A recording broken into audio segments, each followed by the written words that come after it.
Hi, I'm Shiloh Bates, and welcome to the CLO Investor Podcast. CLO stands for Collateralized Loan Obligations, which are securities backed by pools of leveraged loans. In this podcast, we discuss current news in the CLO industry, and I interview key market players. Today, I'm speaking with Mike Hatley, Senior Advisor at Rothschild Co. Mike is a pioneer in the CLO market with 3 decades of experience. Mike and I were colleagues at ING Capital in the early 2000s, and in this podcast, we discuss a brief history of CLOs and various downturns in the loan market. I'm always looking for interesting guests to have on the podcast. Email us at info@flatrockglobal.com if you'd like to come on. If you're enjoying the podcast, please remember to share, like, and follow. And now, my conversation with Mike Hatley.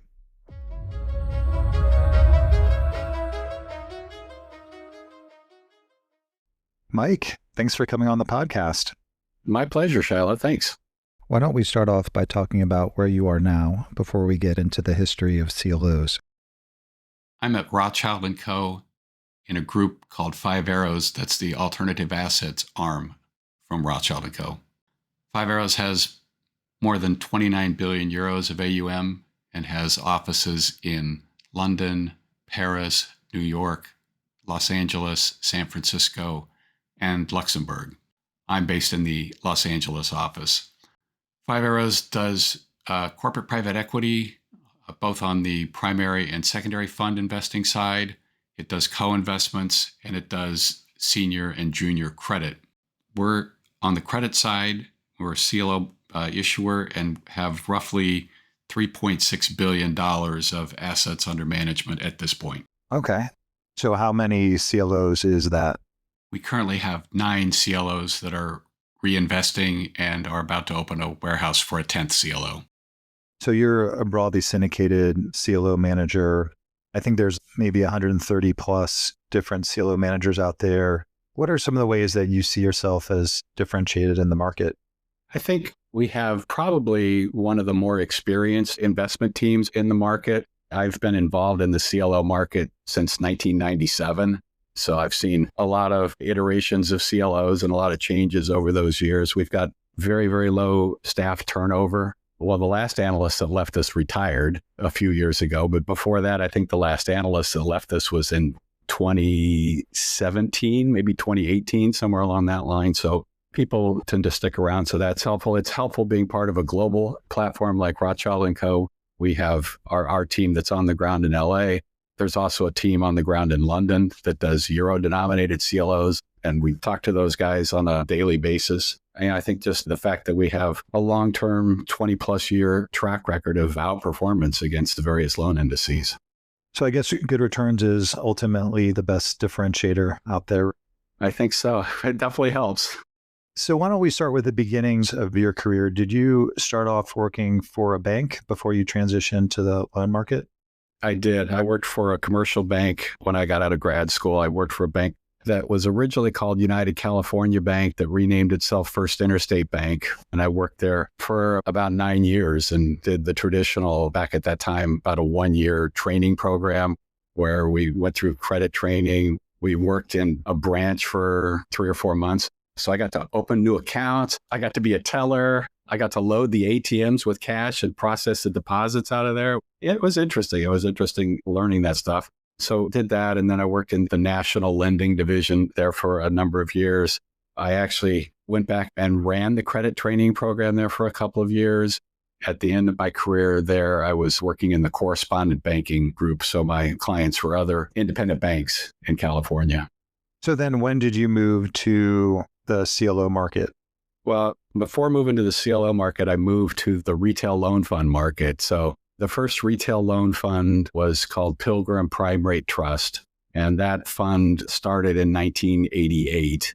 And I joined that fund in 1989. I left the bank to become a credit analyst for Pilgrim Prime Rate Trust. So we were there from 89 until 1995. And the mutual fund company got sold. And they moved the company to Phoenix, and none of us that were working in the group wanted to move to Phoenix. It was ING that acquired the Pilgrim Primary Trust. Yes, eventually, but not initially. So the firm that acquired Pilgrim back in 95 was a company called Express America. They were formerly a mortgage banking operation, and they had sold their servicing portfolio and had a bunch of cash on the balance sheet and needed a business to invest in, and they bought the Pilgrim Group. So in 95, my boss and a gentleman that you're familiar with, Mike McAdams, knew some folks. None of us wanted to live in Phoenix, and he knew some folks that worked at Citi and talked to them about lifting all of us out of Pilgrim to join Citi. That eventually didn't work out, but those guys knew some folks at ING, and ING did hire the entire group of us, including the guys from Citi, and we formed ING Capital Advisors back in 95. And we did our first CLO in 1997. So in 1997, was that the first CLO issued, or were there a handful of other competitors back then? There were other CLOs that had been issued at that time. I think there were actually some that were issued earlier in the 90s, but not very many. But we were definitely one of the first CLOs back in 97, certainly not the first. I think Highland Capital was around at that time. They did some CLOs. I'm trying to think who else was around back then doing CLOs. I don't remember, but Highland, I definitely remember. Would Anthony Clemente have been in the market back then, or at Invesco? He was in the market at that point. I'm trying to think exactly. I know Anthony, he and I were credit analysts together for the retail mutual funds. Merrill Lynch had a retail fund, and Anthony worked there when I was at Pilgrim. So he's at Canaris now. Yeah, definitely known him for a long time now at this point. So you start issuing CLOs, and maybe you could just contrast a little bit. I mean, what was the CLO structure like back in the 90s? And were the investors like similar people to what you'd find in the CLO market today, or was it a different cast of characters? I think one of the differences is the CLOs were bigger back at that time. The first one that we did was 800 million. The second one we did was 700 million. And the third one we did was $1 billion. And so they were very, very large size. They had much, much larger bond baskets. Back in those days, we had a basket of, we could do 15% high yield bonds in that basket. And I think part of it was somewhat necessary for diversification, because if you think about it, back in 97, I think that the total size of the leveraged loan market was maybe 240 different issuers. So if you needed to get diversification, there were a lot of high yield bond issuers that weren't loan issuers. So that was helpful. Other things we could invest in structured finance securities back then. So we could invest in other CLO debt tranches. And people did do that. They took advantage and bought a lot of other people's double Bs and triple Bs. Yeah, exactly. Interestingly, too, the liability side was different back then. In a lot of cases, the AAA tranche was structured as a revolver, which was pretty nice flexibility, because if you had issues with the structure and you were potentially going to violate tests, you could just pay down the revolver and get back into compliance, but then you could reborrow it if need be. Other differences in the early days, the liability side only went down to triple Bs. There weren't any double B tranches or single B tranches. And I think largely lack of demand. The buyers of the triple Bs were, in a lot of cases, insurance companies, and they needed investment grade ratings at that time, and they really didn't have a place for a double B. Other differences, back in the good old days, the reinvestment period was 7 years. And interestingly, the first one that we did had a provision that the equity investors could decide after 5 years, if they wanted to, they could end the reinvestment period. I'm not exactly sure why they'd want to, but that flexibility was in the structure. The other difference is the management fee. There was no senior and subordinated management fees. It was all subordinated. So if the equity wasn't getting paid, we weren't getting paid. Although interestingly, I'm not exactly sure why the concept was written into most of those early deals, but there was a replacement manager concept that was written into the deals. And if there was a replacement manager, then they would get a senior fee of 25 basis points, but only if it was a replacement manager. Interesting. One of the trends in the market now is lots of refis and resets or extensions. That wasn't a part of the market back then. That was not. That's a nice innovation from not all that long ago. The other big difference back then, there was a triple C basket, in terms of you couldn't buy more than a certain level of triple Cs, but there was no haircut if you exceeded the basket. The only penalty was you just couldn't buy any more triple Cs. The other big difference is there wasn't the concept of a discount obligation. So if you wanted to, not that we ever did this, but if there was a loan trading at 30 cents on the dollar that was a performing loan and you bought it, you got 70 points of par that you picked up on that particular trade. So what about in terms of investors? Were there a lot of people like me whose full-time job was to buy equity and other CLO securities, investing in your deals? There were not as many as there are today, but there were a handful of people that I would say were sophisticated investors that knew what they were doing, that either had funds that were set up to invest in the CLO equity or their firm was familiar with the equity. We actually did have a couple of insurance companies that did take the equity in the early deals. ING, our employer, was always an investor in the equity tranche in those deals. Frequently, the investment banks that underwrote the deals also took down a small piece of the equity in those deals, I think mostly to trade. So I met you in 2000, where I started working for you and other folks at ING Capital then, and I came over from Bank of America's high yield group. So before 2000, was there really any cycles in terms of the underlying credits? Were there industry sectors that gave CLO managers and loan fund managers issues? Yeah, I would say there are always some of those industries that cause issues. The one industry that was having some issues, I believe in 2000, was nursing homes. So maybe that was playing out, but I guess there were a lot of nursing homes where the rate reimbursements changed and left these businesses underwater. That is exactly right. I think we had 3 or 4 nursing homes in the portfolio, and out of the 3 or 4, 3 of them went bankrupt. And I think one of them eventually skated by without going through bankruptcy. It was definitely a stressed credit for a while. And all these LBOs were done of nursing home companies. And then the Medicare reimbursement rates changed, and it was not a pretty picture. If you think back to the early 2000 timeframe, telecom was definitely an industry that caused a lot of heartburn. You had Global Crossing, you had 360 Networks, Windstar, Intelligent. Oh yeah, man, you remember those. Their business model was just laying dark fiber around the country.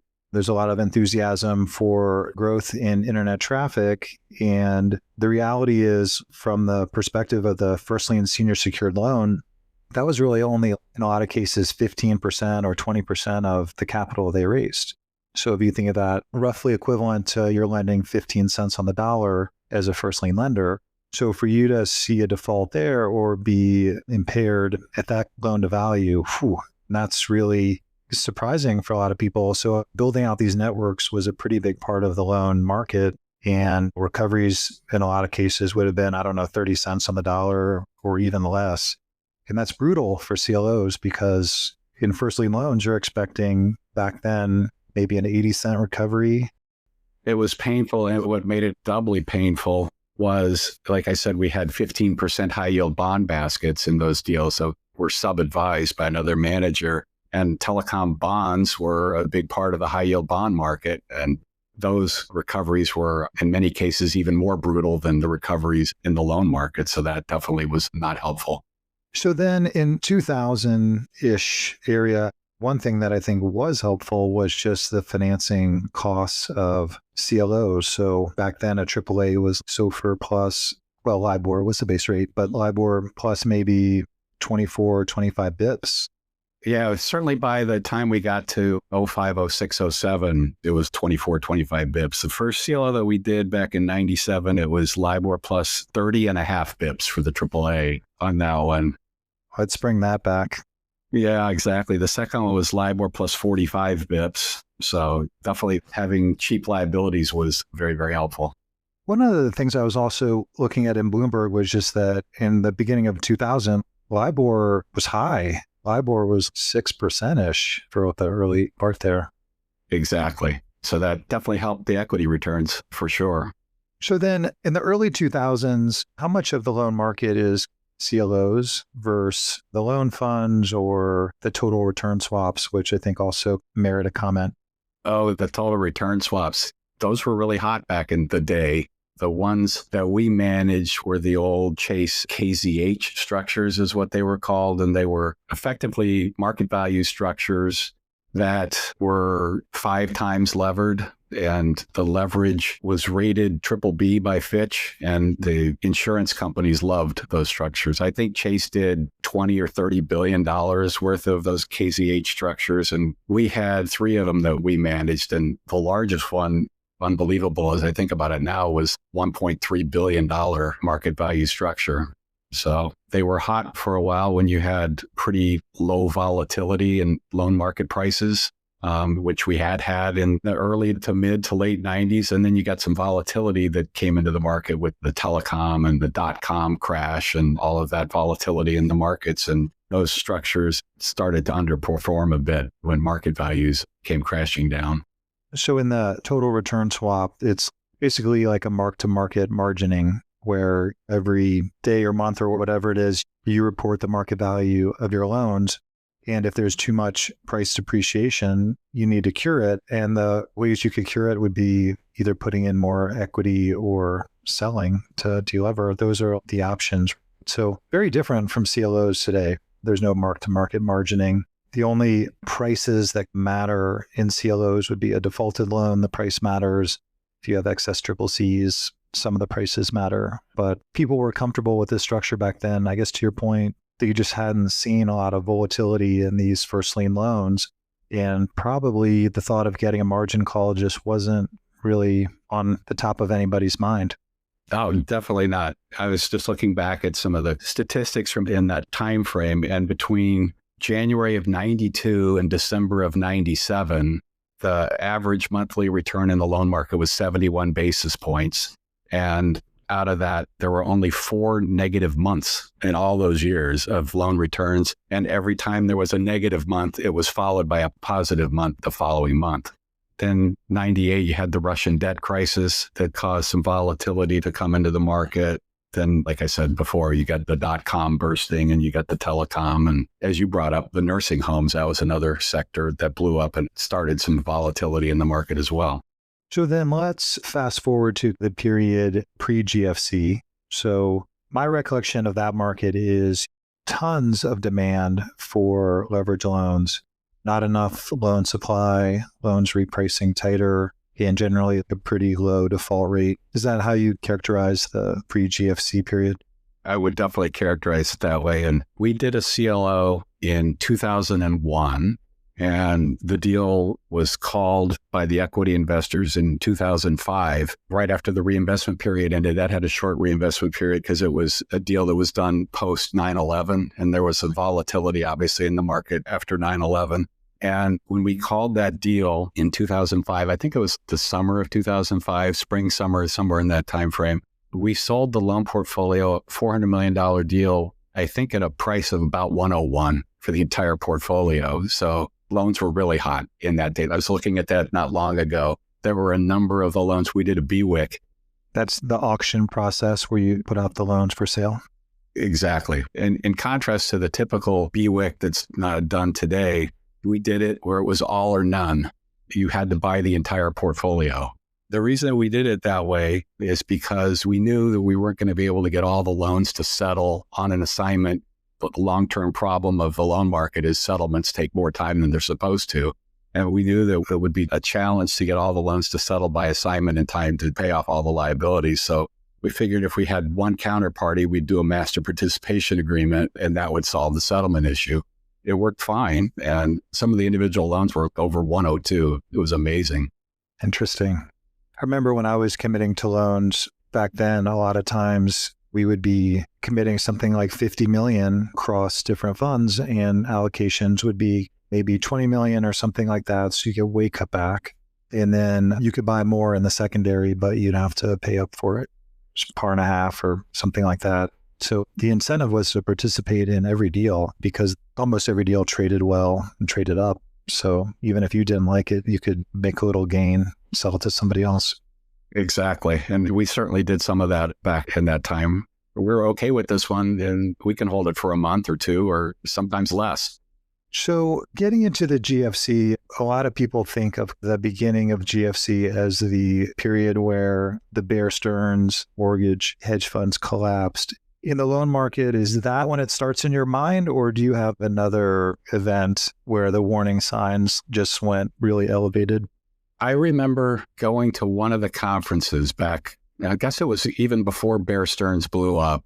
And I remember talking to a guy from S&P at that conference, and he was really, really concerned about what was going on in the mortgage market at that time. And that was before anything had blown up. And wow, I guess I should pay attention. I really wasn't paying all that much attention at that time to what had been going on in the mortgage market. But I think Bear Stearns certainly was the personification of, oh, wow, something is really wrong here. But there were also a lot of real estate loans that were in the bank loan market back in the pre-GFC days, and those had some pretty ugly recoveries on those. So that was raw land that was going to be sold to the big home developers, and it was financed separately. When home prices collapsed and real estate prices collapsed, those struggled as well. It was that. Then there were some resort, the Yellowstone Mountain Club, that was based on the value of that land. And in the crisis, people weren't buying properties in the Yellowstone Mountain Club at that time. Well, they are now. Oh, yeah. It's turned out great for whoever owns it now, but it didn't turn out so great for the people that were there back in that time frame. So then during the GFC, the loan market traded all the way into the low 60s, which might even traded lower than high yield bonds, which really shouldn't be the case given the loans are secured. Is the biggest driver there just that as loans traded down, you had in these TRSs, the total return swaps for sellers, and this just created this loop of loans traded down, somebody got a margin call, sold, and that drove prices down further? Do you view that technical pressure as the biggest driver of the move, or there's a fundamental component to it as well, which anything cyclical really struggled during that time? I think the technical was a really big part of it. And we did a CLO in 2000 that was a unique CLO in that it was both a cash flow CLO and a market value CLO. It had both over-collateralization tests and it had market value tests. I think there were two of those deals that got done, and we were one of the two that got done. And when market value CLO, you basically get a different advance rate based on what price the loan is. And if the loan is trading 95 to par, you get a nice high advance rate. If it's trading at 80 to 90, it's a lower advance rate. If it's 70 to 80, it's a much lower advance rate. And below that, it's a really, really low advance rate. And really the only way to cure the tests is to sell some of the lower price loans and reinvest in higher price loans. So we were able to stay on sides on the market value test only by selling loans that we wouldn't otherwise have sold, but we had to in order to keep passing the market value test, because if you failed the market value test and you didn't fix it within, I think it was something like 10 business days, maybe it was 15 business days. If you didn't fix it, the AAA could call the deal and force you to liquidate the entire portfolio at a pretty inopportune time it would have been for the equity. You know, we were definitely forced sellers. That particular CLO, if you can believe it, it was a $600 million CLO and it was 30 times levered. The equity tranche in that deal was $20 million.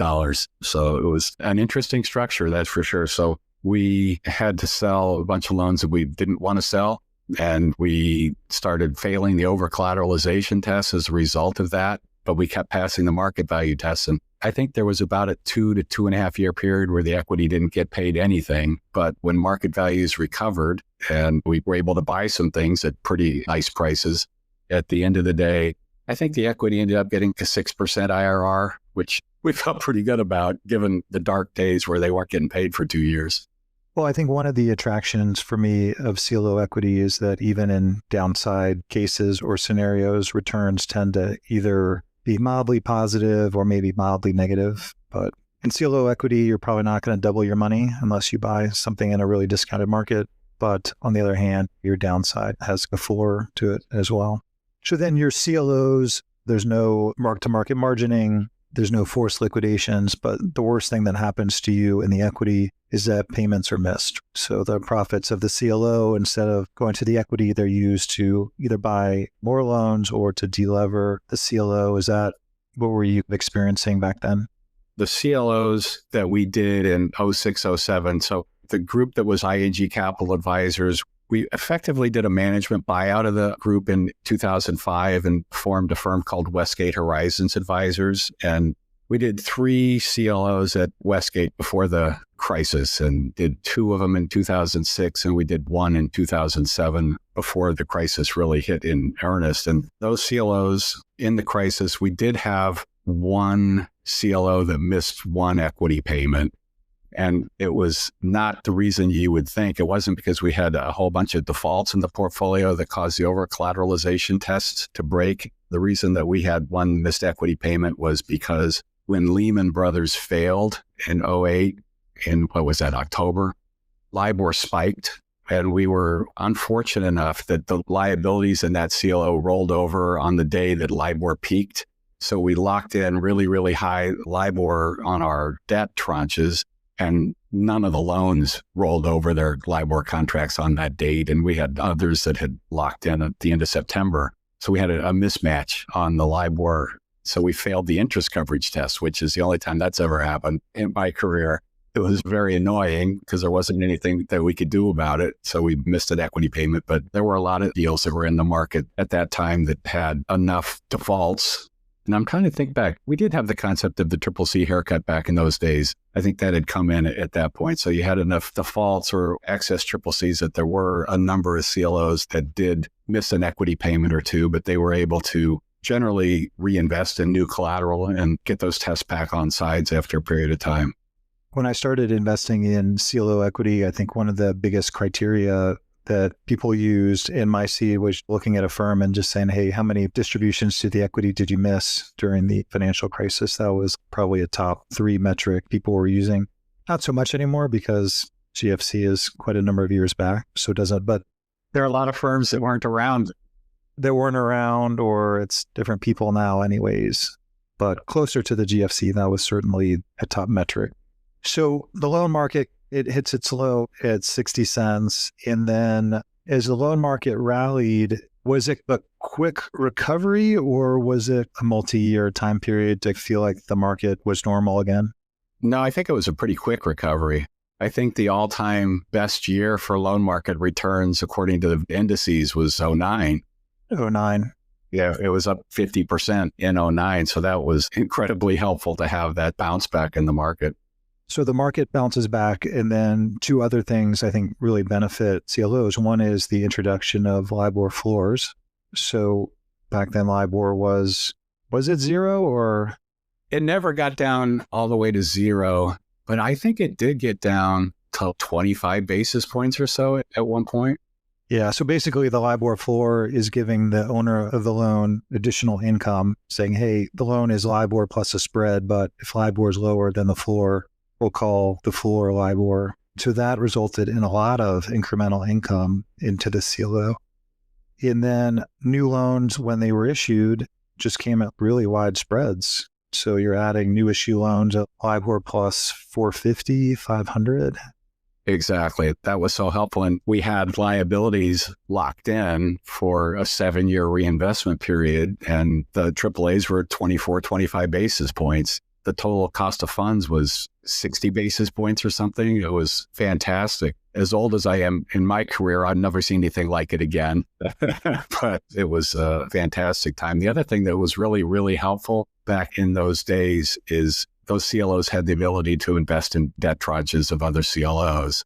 And we started doing that too early. We got a little ahead of ourselves on a small portion. But then when debt prices cratered, we started buying AAAs at 75 cents on the dollar. And we did that a couple of times. And as the market recovered, those prices went up to the end of the 80s. And then we would sell the AAAs in the mid 80s and buy AAs in the 75 range. And we kept doing that, AAs down to single A's, and built back a whole lot of par in those debt tranches that we bought. So this, by the way, is how I ended up being a CLO investor, working for a CLO manager.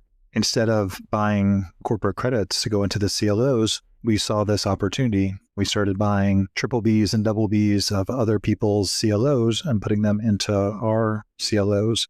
The market had recovered somewhat when I was doing it, but it was 60 cents, 70 cents on the dollar. a unique thing about how CLOs were working back then is you could buy something at 60 cents. And as long as it was performing, which these were, you mark it at par for your over collateralization test, which is pretty helpful. You did give up on spread. So these double Bs and triple Bs did not have high spreads. So you missed some income there. But this is a time where I was learning and understanding the market better. But you could look at these CLOs and just, without using the sophisticated software of today, just ask yourself in Excel, hey, what percentage of these loans would have to go bad such that this double B or triple B isn't money good? And even then, even in this period of extreme stress, it was very hard to imagine losing money on these triple Bs and double Bs. And in fact, that actually turned out, that's also consistent with the 30-year track record for these investment de minimis defaults. I totally agree. And back in the day, the thought that I had as a CLO manager was, okay, we've had some credit losses. I want to build back some of the par from those losses, and I can buy this AAA tranche at 75, and I'm highly confident that I'm never going to lose a penny on this. Or I can try and pick a loan at 75, and it's a single loan. I'm not sure. I think I'm going to weigh in on buying that AAA CLO at 75, and then double A's and single A's and triple B's, and I'm down to double B's. And we never lost a penny on any of those CLO debt tranche investments. So then coming through the GFC, one of the things that happened as a result of the loan market trading way down was just more competitors enter the market, I think. So today, the biggest publicly traded alternative asset managers used to be heavily weighted in their investments to private equity. And then they saw loans trading to companies where they were the owner at extreme discounts. And they're like, well, they're planning on making a nice return on the equity. So if the senior secured debt's trading at a discount, that must offer a pretty compelling opportunity. So it seems like that jump-started a lot of the competition in the market from managers. So I worked at one point for Benefit Street Partners. They got their start in the GFC, seeing this opportunity in discounted loans. Yeah, I think that was really helpful that you did have other folks come into the market that saw the opportunity. Hey, if I'm buying good loans at 60, 70 cents on the dollar, that's going to be a really nice IRR. Yeah, and so I think some of the private equity firms did this in their private equity funds. They just bought discounted loans and companies that they already knew and liked. This is the best risk-adjusted returns we're going to do. It makes perfect sense. Okay, so we come through the GFC. We see a lot more competition for the loans. What's some other little mini cycles or industries that the loan market has posed some challenges for the loan market? So maybe autos during the GFC, our biggest loan defaults were like a TXU. So that's energy. What did you see as some of the bigger risks in your portfolios? Other ones, remember the Yellow Pages deals? Oh, yeah. There were a number of those that were originally double B credits that were nice yielding credits. And I think they all defaulted at one point or another. There was a cycle of the movie theaters. There were a number of movie theater deals that were done that went through bankruptcy. What other ones did we go through? Was gaming, maybe casinos have always performed well, with the exception Caesars was a big bankruptcy. But other than that, casinos have been pretty stable. Even in that one, we got 100% recovery on the Caesars. The only bad gaming deals that I remember doing, and unfortunately I did them personally as a credit analyst, were a couple of the construction loans for new casinos. For single site casinos, you can have construction delays, which we did, that can put you behind the eight ball. You can have a number of things go wrong on a single site, but the broadly diversified gaming companies that have multiple properties across a number of jurisdictions, those have performed just fine over the years. And then I guess there's maybe two more periods that we could hit. So one is the COVID period. So the loan market trades into the high 70s. And a lot of businesses peak COVID were shut. Everybody's at home. How did your CLOs fare through that time?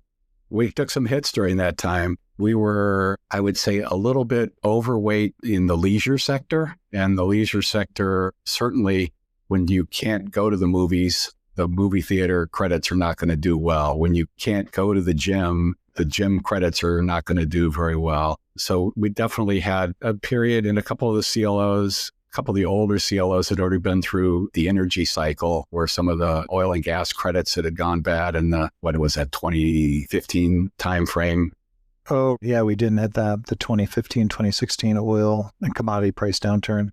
So we had a couple of older CLOs that had gone through that cycle, and then to go through the next downturn, they turned off equity for a payment or two. But then the snapback from that was another pretty rapid snapback in terms of loan prices, and the defaults leveled off. Is one takeaway from how quickly the market recovered from COVID that it was actually all the Fed stimulus was kind of negative for CLO returns, for CLO equity returns, at least in my opinion. And the reason is that the longer the loan index sits at a discount to par, and slowly in a recessionary period, loans don't really prepay a ton, but there's always some companies prepaying for whatever reason. And the ability to buy discounted loans, given the leverage in the structure, man, it's so powerful. And so again, loans traded in the 77s, man, if they would have stayed there for an extended period of time, we really could have benefited. And instead, if you look at the chart, it's a pretty sharp increase, pretty close to par shortly thereafter. So, yeah, it didn't take long. And I think you're right. I think if we had had prices stay down another 6 months to a year, certainly for the reinvesting CLOs, that would have been really beneficial. And you're right. Even in those dark days of the GFC, we did have loans that prepaid, and we did get cash that came in that we could redeploy into stuff that was in the 80s or whatever.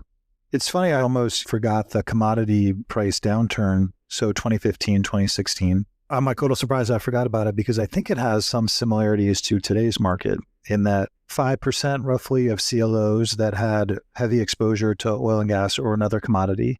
And where the commodity and prices moved, these businesses, it didn't make sense for them to pull a barrel of oil out of the ground. It costs more to do that than to sell it in the market. So not only were the businesses bleeding cash, but if there was going to be a default, what's the recovery for one of these businesses? It's not going to be 70 cents or 80 cents. So you had this one pocket of the loan market under extreme stress.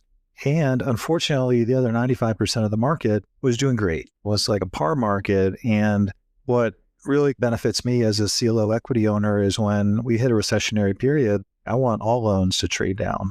If you're taking some losses on one hand, I want to be able to buy some nice discounted loans on the other. And that was not happening in 2015, 2016. I think it's similar to now. There's not an industry like oil and gas where the defaults are clustered. Rather, it's cats and dogs that are not going to recover 70 cents. And nobody will go near those loans. And everything else is around par. So that's not a great setup, at least for equity. I mean, if you're an investor in CLO AAAs to double Bs, it's all good. Doesn't really matter. But for equity, it's not a great backdrop. I hadn't thought of it that way, but I think you're right, Shiloh. I think that the stuff that's defaulting now, it's in a lot of different industries. It's not clustered in one particular industry, but the overwhelming majority of the market's trading near par. So you really don't have a whole lot of opportunities to offset some of those hits if you are unlucky enough to be in some of those credits that default. So I think one of the trends that goes through this whole history that we've chatted through is that lots more CLO managers, lots of money's been raised in the asset class. And one of the results of that is financial covenants. So when we were investing in loans together, I remember back then we used to get 4 covenants. You got a max leverage, total leverage, max senior leverage, interest coverage, maybe a fixed charge variant, and sometimes even max CapEx. So you didn't want your business to spend too much on growth. And now I think it's been like a straight line down, but basically now the broadly syndicated loan market is covenant light. And if there's a covenant, it's like a warning sign. It's a syndication that people needed a covenant to do the loan. How do you think about that? Obviously, we'd prefer to have covenants. We don't have them anymore. Again, I'm just talking about broadly syndicated loans.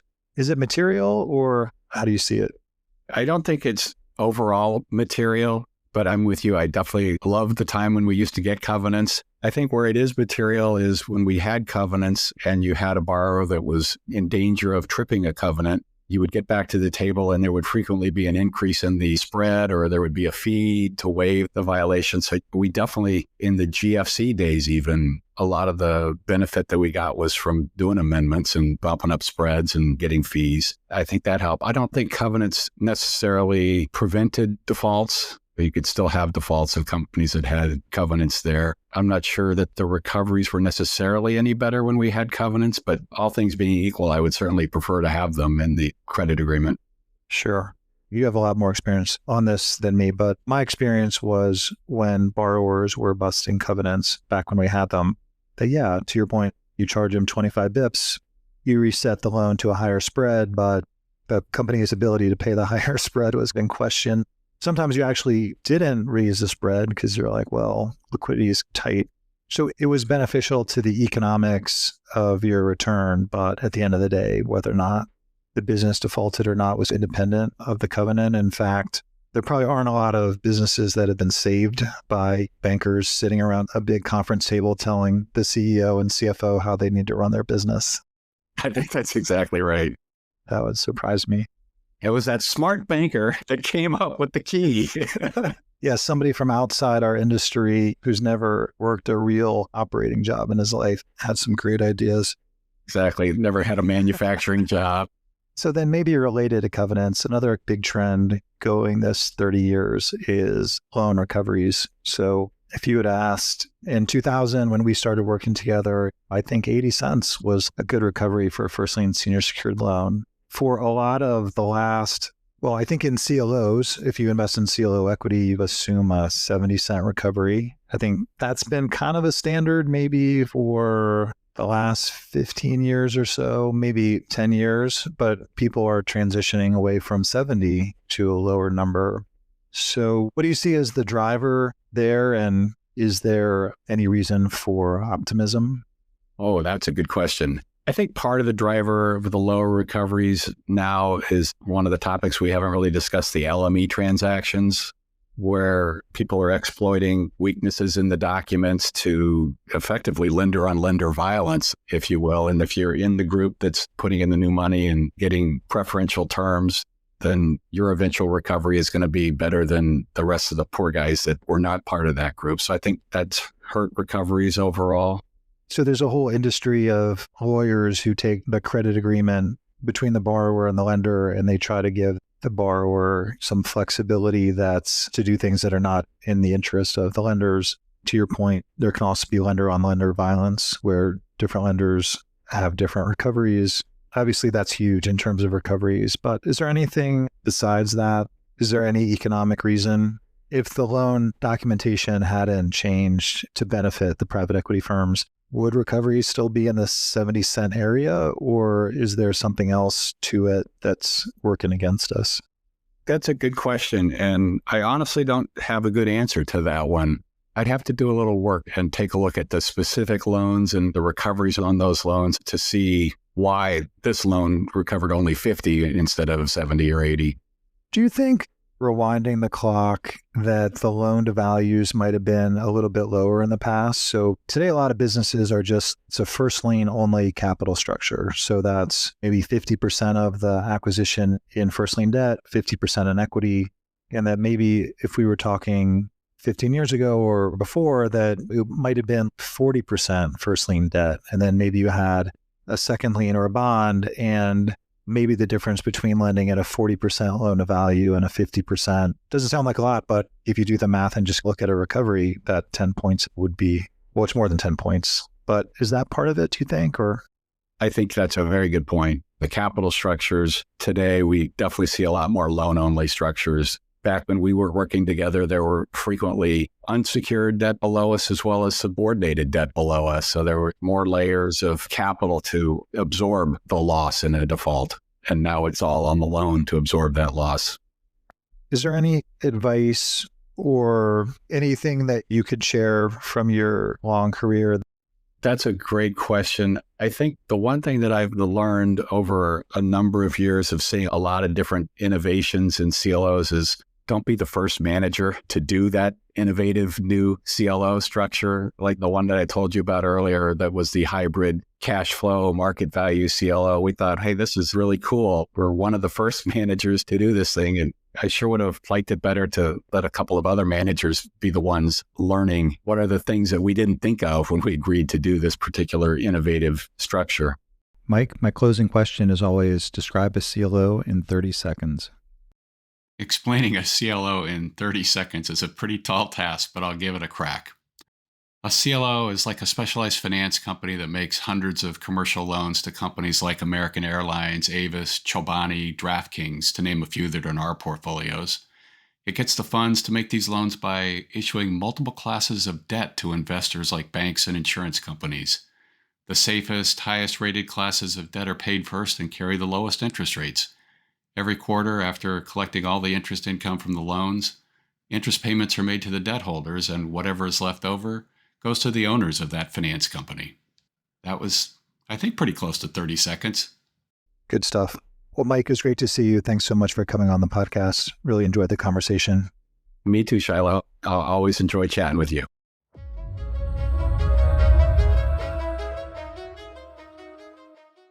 The content here is for informational purposes only and should not be taken as legal, business, tax, or investment advice, or be used to evaluate any investment or security.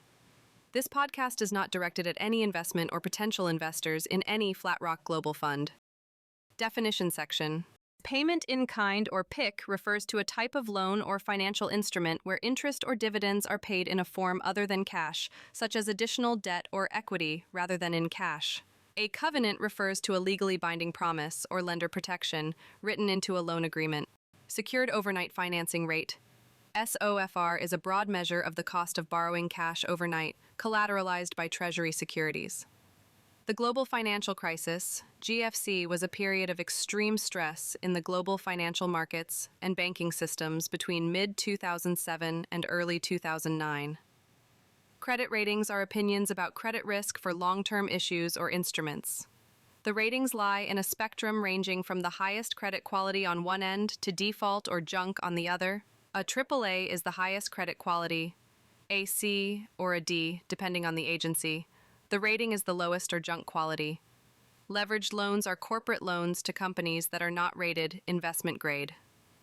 Broadly syndicated loans are underwritten by banks, rated by nationally recognized statistical ratings organizations, and often traded among market participants. Middle market loans are usually underwritten by several lenders, with the intention of holding the instrument through its maturity. Spread is the percentage difference in current yields of various classes of fixed income securities versus treasury bonds, or another benchmark bond measure. A reset is a refinancing and extension of a CLO investment period. EBITDA is earnings before interest, taxes, depreciation, and amortization. An add-back would attempt to adjust EBITDA for non-recurring items. LIBOR, the London Interbank Offer Rate, was replaced by SOFR on June 30, 2024. Delever means reducing the amount of debt financing. High-yield bonds are corporate borrowings rated below investment grade that are usually fixed rate and unsecured. Default refers to missing a contractual interest or principal payment. Debt has contractual interest, principal, and interest payments, whereas equity represents ownership in a company. Senior secured corporate loans are borrowings from a company that are backed by collateral. Junior debt ranks behind senior secured debt in its payment priority. Collateral pool refers to the sum of collateral pledged to a lender to support its repayment. A non-call period refers to the time in which a debt instrument cannot be optionally repaid. A floating rate investment has an interest rate that varies with the underlying floating rate index. RMBS are residential mortgage-backed securities. Loan-to-value is a ratio that compares the loan amount to the enterprise value of a company. GLG is a firm that sets up calls between investors and industry experts. A risk retention fund is a third-party fund raised by CLO managers to comply with the CLO risk retention rules. The U.S. CLO risk retention rule was introduced in 2014 under the Dodd-Frank Wall Street Reform and Consumer Protection Act, requiring CLO managers to retain not less than 5% of the credit risk associated with each of their CLOs. In 2018, the U.S. risk retention requirement reversed for BSL CLO managers after being successfully challenged in court.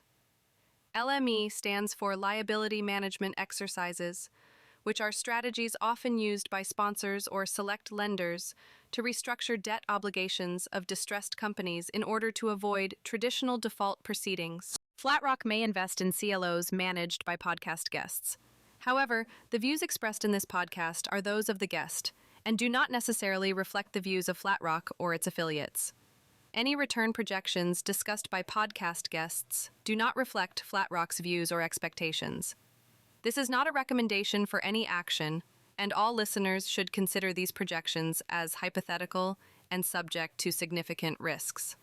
References to interest rate moves are based on Bloomberg data. Any mentions of specific companies are for reference purposes only and are not meant to describe the investment merits of, or potential, or actual portfolio changes related to securities of those companies unless otherwise noted. All discussions are based on U.S. markets and U.S. monetary and fiscal policies. Market forecasts and projections are based on current market conditions and are subject to change without notice. Projections should not be considered a guarantee. The views and opinions expressed by the FlatRock Global speaker are those of the speaker as of the date of the broadcast, and do not necessarily represent the view of the firm as a whole. Any such views are subject to change at any time based upon market or other conditions, and FlatRock Global disclaims any responsibility to update such views. This material is not intended to be relied upon as a forecast, research, or investment advice. It is not a recommendation, offer, or solicitation to buy or sell any securities or to adopt any investment strategy. Neither FlatRock Global nor the FlatRock Global speaker can be responsible for any direct or incidental loss incurred by applying any of the information offered. None of the information provided should be regarded as a suggestion to engage in or refrain from any investment-related course of action, as neither FlatRock Global nor its affiliates are undertaking to provide impartial investment advice. Act as an impartial advisor or give advice in a fiduciary capacity. Additional information about this podcast, along with an edited transcript, may be obtained by visiting flatrockglobal.com.